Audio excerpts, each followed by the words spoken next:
शासन पिता भगवान महावीर स्वामी के चरणों में कोटि कोटि वंदन। असीम असीम उपकारी सभी ज्ञानी गुरु भगवंतों के चरणों में कोटि कोटि वंदन। मोक्षगामी सभी आत्माओं को जय जिनेन्द्र। सभी जीव सुख चाहते हैं, दुख किसी को भी पसंद नहीं है। आत्मा का स्वभाव अनंत सुख है, लेकिन अपने ही कर्मों के कारण हर एक जीव अलग अलग अज्ञानता से बहुत सारे ऐसे कर्म बंद कर लेता है और बाद में दुख का अनुभव करता है। अगर हमें देखना है कि भगवान ने उत्तम धर्म के उत्तम 10 संजीवनी बताई है, यानी पता है कि कौन से 10 गुणधर्म हमारे में रहने से हम संवर की ओर आगे बढ़ेंगे, संवर का सोपान चढ़ सकते हैं और आश्रव कम से कम यानी अशुभ कर्मों के बंध हमारे कम से कम हो। इसके वजह से हमारी आत्मा शुद्धिकरण की ओर आगे बढ़ सकती है। धर्म ही एक ऐसा तत्व है जो कहा जाता है जीवन के प्रत्येक क्षेत्र में समस्याओं का समाधान हमें धर्म के क्षेत्र में मिल ही जाता है। सिर्फ परिवार में ही नहीं, लेकिन विश्व के हर क्षेत्र में शांति, सुरक्षा, स्नेह धर्म प्रस्थापित करता है। आज देखते हैं कि संसार में अधिकांश लोग आत्मधर्म का त्याग करके उसके कारण से दुख और संकट में दिखाई देते हैं। धन तो है, साधनों की प्रचुरता भी बहुत है, और फिर भी व्यक्ति बेचैन, अशांत और त्रस्त दिखाई देता है। इसके पीछे का कारण अगर देखा जाए तो भगवान ने जो 10 गुणों की बात की है, हमारे जीवन में आते हुए निमित्त या जो भी प्रसंग आते हैं उसमें हमें उसे कैसे फेस करना है, उससे कैसे निकलना है, ये आज हम बात करेंगे। और उनके लिए कौन सी 10 क्वालिटीज़ अगर कोई व्यक्ति ये धारण करता है तो उसके जीवन में समभाव, समता, शांति और समाधि ये अवश्य दिखाई देगी। उसके लिए कहा जाता है कि 10 धर्मरूपी वृक्ष जो यहाँ पे बताए गए हैं वह संजीवनी बूटी की तरह बताए गए हैं। उसमें प्रथम आता है उत्तम क्षमा। हमें सभी को पता है कि भगवान ने क्षमा को सबसे बड़ा कहा है, और क्षमा यानी कहा जाता है कि क्षमा हम बहुत कभी कभी क्या होता है, नॉर्मली क्षमा तो हम कर ही देते हैं, लेकिन उत्तम क्षमा का उदाहरण भगवान कहते हैं कि तेरे जीवन में अगर ऐसे प्रसंग आते हैं, ऐसी दुविधाएं आती है, ऐसे दुख के कारण निमित्त अगर खड़े हो जाते हैं, तो उसमें भी अगर तेरा मन अशांत नहीं होता, बिल्कुल ही दुख का अनुभव नहीं करता और क्रोध तुझे अगर नहीं आ रहा है, तो यहाँ पे हम समझ सकते हैं कि तेरे में उत्तम क्षमा का गुण है। यानी कहीं कहीं बताया गया है कि हमारे जीवन में क्रोध जो उसके साथ 7 कसौटियाँ बहुत बार दिखाई देती है। जहाँ जहाँ क्रोध आता है वहाँ क्रोध आने के कारण में कोई अपशब्द कभी कहेगा, कोई हमारे ही गुणों को अवगुण कहेगा, कोई हमारे ही मालिकी की वस्तु जो होती है वो छीन लेता है, कोई बिना कारण हमारा गुनाह नहीं है फिर भी हमारी मारपीट हो सकती है। विविध यातनाएं यानी कहा जाता है कि अलग अलग प्रकार की मानसिक या शारीरिक दुख पहुंचाने में आता हो, या कभी कभी हमें घर से निकाला दिया गया हो, और वहाँ पे कहा जाता है कि शरीर पर अगर बिना कारण यानी छोटी सी गलती है लेकिन उसके परिणाम बड़े और सामने वाले का क्रोध इतना उच्च कक्षा का होता है, तो उसके कारण हमें वहाँ पे दुख सहना ही पड़ता है। लेकिन ऐसी सिचुएशन में कोई अगर बहुत ही शांत रहता है और वहाँ पे संभाव में टका हुआ है, तो वहाँ पे भगवान कहते हैं कि उसमें उत्तम क्षमा का गुण होता है। यानी प्रसंग आते रहेंगे, निमित्त आएंगे, हो सकता है हमारी गलती हो या हमारी गलती भी न हो, फिर भी जो निमित्त आए हैं वो निमित्तों में जो भी स्थिर रहेगा, स्टेबल रहेगा, शांत रहेगा, सामने का क्रोध देखकर हमारे में क्रोध नहीं आएगा, उसका उत्तम प्रकार की उसकी क्षमा कही गई है। और क्षमा वो आत्मा का स्वभाव कहा गया है। क्षमा भीतर से आती है और क्रोध जो है वह बाहर से आता है। दूसरी बात बताई गई है वह है उत्तम प्रकार की कोमलता। कठोरता जहाँ पे होती है वहाँ पे अपशब्द या विनय विवेक जो होना चाहिए वो वहाँ पे दिखाई नहीं देता है, और वहाँ पे निंदा अपशब्द वहाँ पे जो कहा जाता है कि हमें हमारे लिए और पर पदार्थों के लिए जितनी भी मन में या हमारे परिप्राप्ति के लिए हम यहाँ पे स्वभाव होता है कि मान, यानी मेरे पास जो भी है मेरा है उसके प्रति मान जो कषाय होता है, वो मान कषाय के सामने अगर कोई भी ऐसा आता है कि कोई हमें कुछ कह देता है या हमारा अपमान करता है, अपशब्द कह देता है, तो वहाँ पे कठोरता आ ही जाती है। हम भी सामने क्या कर लेते हैं, अपशब्द बोलते हैं या प्रहार करते हैं, तो यहाँ पे कठोरता आ ही जाती है वो मान के कारण। यानी अगर मान को कम करना है तो वहाँ पे कोमलता गुणधर्म को बढ़ाना पड़ेगा। और यहाँ पे कहा जाता है जो पुण्यशाली आत्मा होता है वह हमेशा उसका गुणधर्म कोमलता होता है। खास करके कोमलता की बात आती है तब वाणी की कोमलता को ध्यान देना बहुत ज़रूरी होता है। शायद हो सकता है क्योंकि हम शारीरिक या काया से किसी के ऊपर प्रहार न करें, लेकिन कभी कभी शाब्दिक प्रहार होते हैं। वह शाब्दिक प्रहार वो भी बहुत बार कठोरता के कारण हमारे मुंह से निकल जाते हैं, और ऐसे एक बार निकले हुए शाब्दिक कठोर शब्द उसकी मरम पट्टी कितनी भी करो लेकिन वो होती नहीं है। और इसीलिए कहा जाता है अभी भी विश्व में ज़्यादातर कर युद्ध और कलह जो हो रहे हैं उसके पीछे का कारण भी यह मान ही है, और यह मान बुद्धि के कारण उत्पन्न होता है। और अगर हमारे दिल में जितनी कोमलता सभी के लिए, छोटे बड़े पशु पक्षी, उनके प्रति जितनी कोमलता हम रखेंगे उतने ही कहा जाता है हमारा पूर्ण विकास, यानी हम पूर्ण विकास की ओर आगे बढ़ सकते हैं। तीसरी बात कही गई है कि यहाँ पर और कोमल बात जो कही गई है वह है उत्तम प्रकार की सरलता। हमारा स्वभाव, जैसे कहा गया है भगवान ने, पांचवें आर्य के मनुष्य का स्वभाव ज़्यादातर कर वक्र रहने वाला है। वक्र यानी कोई भी वस्तु जैसी है या जैसी दिखनी चाहिए वस्तु, परिस्थिति, व्यक्ति जो भी है, वह हमें हमारे मन में उसके बारे में एक नहीं अलग अलग सोच या थॉट्स आते हैं और हम एक निर्णय के ऊपर नहीं पहुंचते हैं। हमारे मन में इतने सारे हम विचार उसके प्रति करते हैं और हमें लगता है ये भी हो सकता है, ये भी हो सकता है, वो भी हो सकता है, लेकिन सरलता यानी जो जैसा है वो वैसा उसका स्वीकार करना। यानी कहा जाता है वक्रता, कुटिलता, जटिलता, झूठ, फरोज, ठग आदि सब जो ये है वह सरलता नहीं रहने के कारण, यानी ये सब जो माया कषाय है उसके कारण ये सब अवगुण हमारे में दिखाई देते हैं। माया कषाय के कारण हम बहुत सारी कुटिलता की ओर आगे बढ़ते हैं। जैसे है वैसे हम दिखाई नहीं देते। जो हमें करना है वह हमें सरलता से नहीं करते हैं। और अगर ऐसे कहा गया है कि सरलता और वक्रता दोनों एक दूसरों के क्या है, प्रतिस्पर्धी होते हैं, वक्रता और सरलता। और कहा जाता है कि इनकी चौभंगी भगवान ने ठाणांग सूत्र में बताई गई है। कोई व्यक्ति अंदर से भी सरल होता है, बाहर से भी सरल होता है। कोई व्यक्ति अंदर से सरल लेकिन बाहर से वक्र होता है। कोई व्यक्ति बाहर से वक्र लेकिन अंदर से सरल होता है। तो चौथे प्रकार में कोई व्यक्ति अंदर से भी वक्र और बाहर से भी वक्र होता है।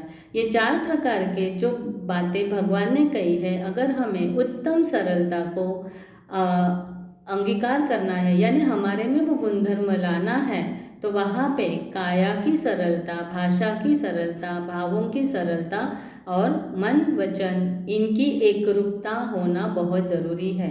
सरलता यानी अंदर कोई भी अलग नहीं, जैसे अंदर है वैसे ही बाहर, यानी माया जहाँ पे बिल्कुल नहीं रहती है, उत्तम सरलता उसे कही गई है।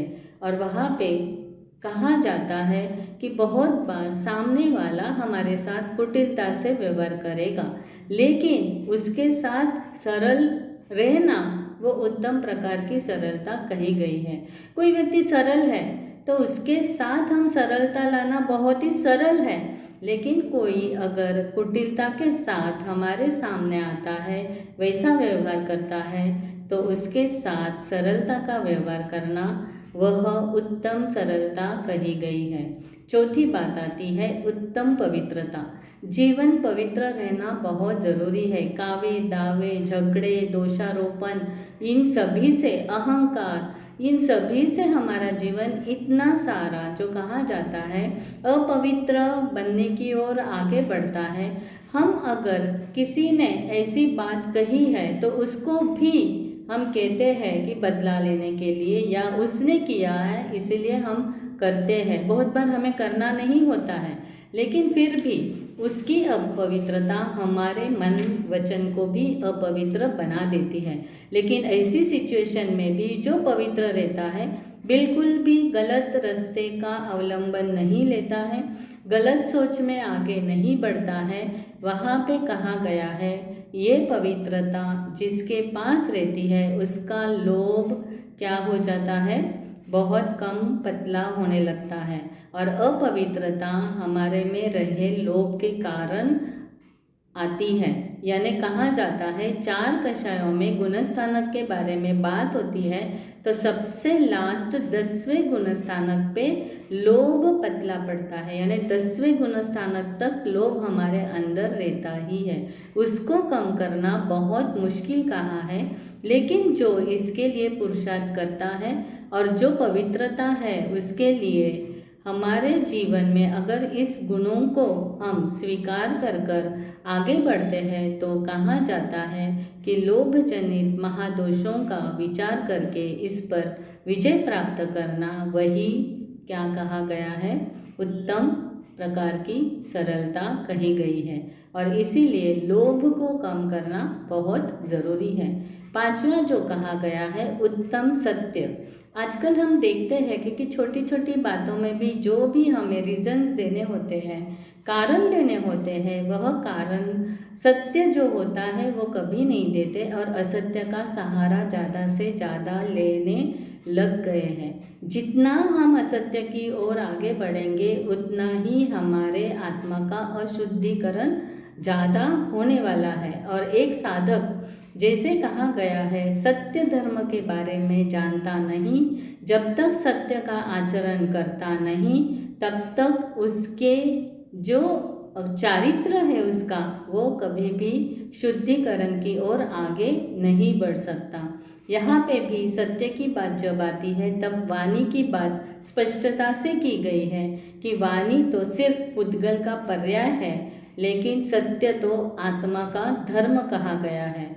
यहाँ पे सत्य को सीमित नहीं रखना है, हो सके उतना हमें हमेशा सत्य का सहारा लेकर ही हमारे जीवन में आगे बढ़ना है, क्योंकि सत्य धर्म व चारित्र धर्म का पर्याय कहा गया है।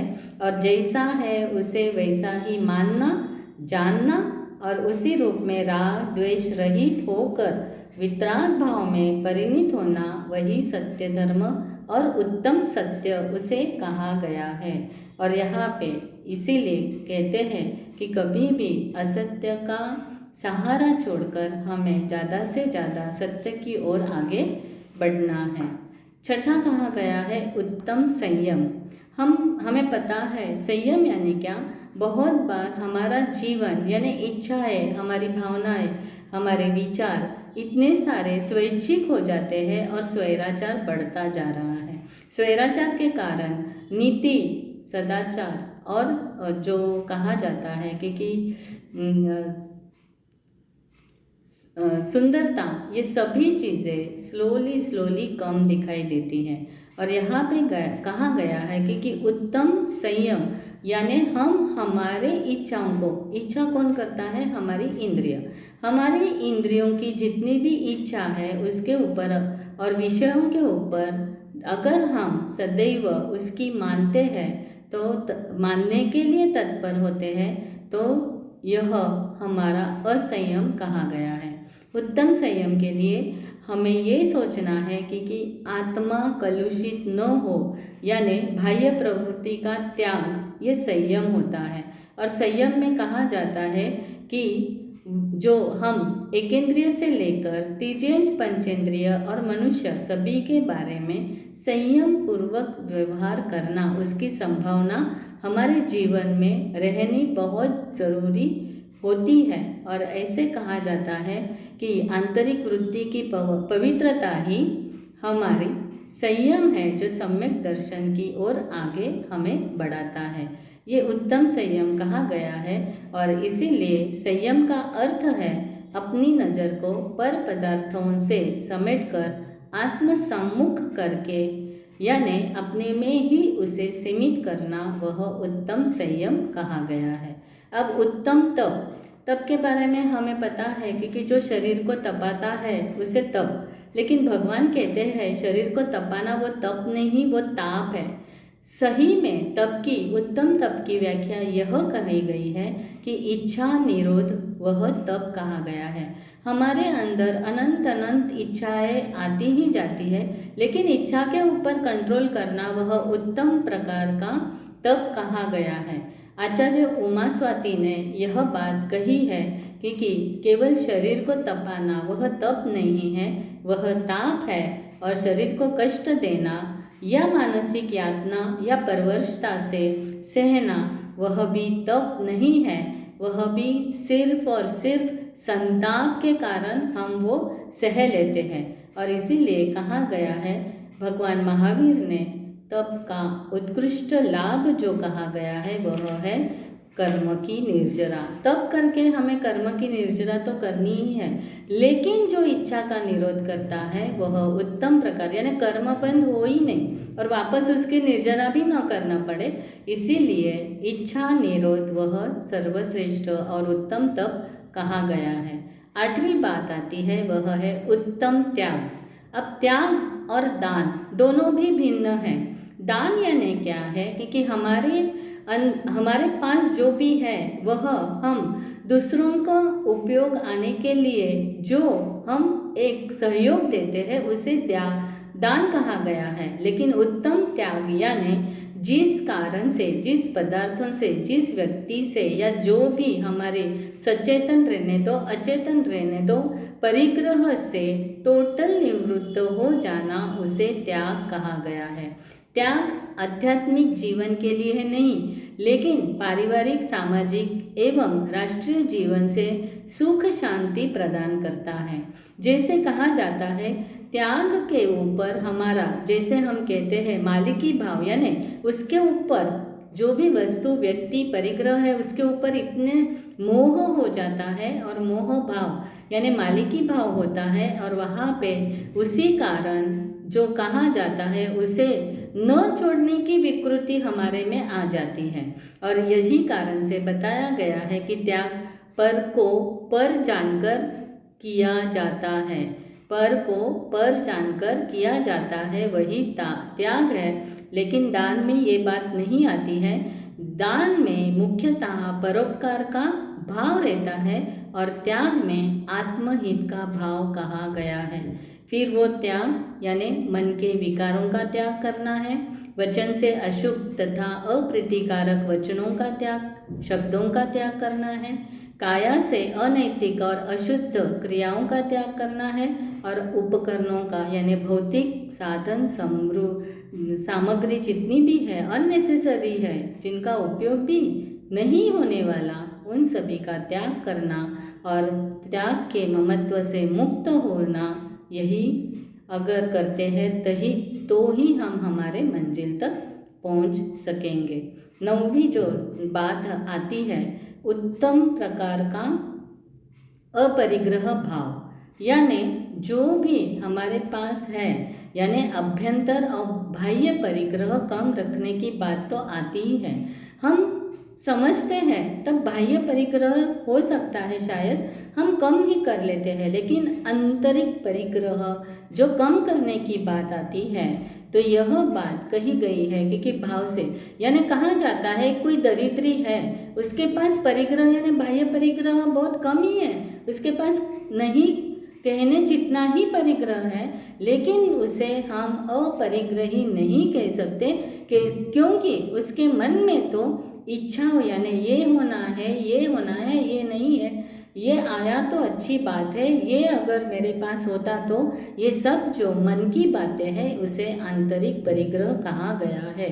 और वस्तु अपने आप में परिग्रह नहीं होती है, उसको ग्रहण करने का भाव, उसको संग्रह करने की इच्छा और उसके ऊपर का ममत्व रखना, यही परिग्रह की व्याख्या है।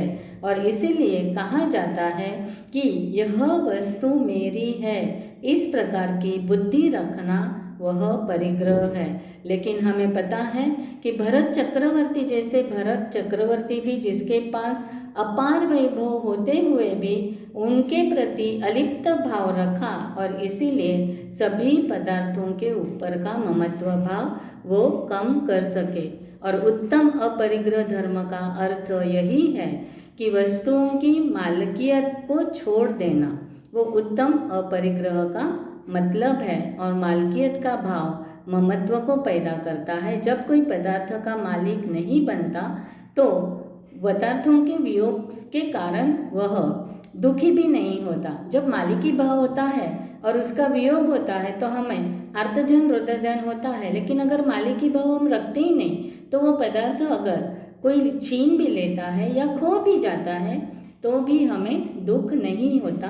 और यही उत्तम प्रकार का, इसको आकिंचन्य भी बोल सकते हैं और उत्तम अपरिग्रह भी बोल सकते हैं। लास्ट में जो बात आती है वह है उत्तम ब्रह्मचर्य।